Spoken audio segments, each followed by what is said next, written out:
জানো মা, আমি তুমি হয়ে উঠছি।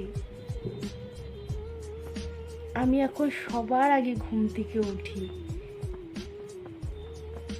দিনের শেষে আমার গা দিয়েও ঘামের গন্ধ বেরোয়।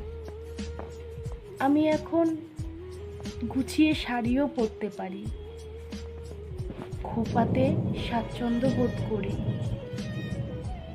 হাত কেটে গেলে এই হাত নিয়েই মশলা বাটতে পারি। এখন আর মুঠো ফোন নিয়ে বসে থাকি না, ঘড়ির কাঁটার সাথে তর্ক করি। এখন আর রাগ হলে বাড়ি মাথায় করি না। সব কিছু বড় হয়ে গেল মা। আমি এখন তোমার মতন হয়ে গেছি মা।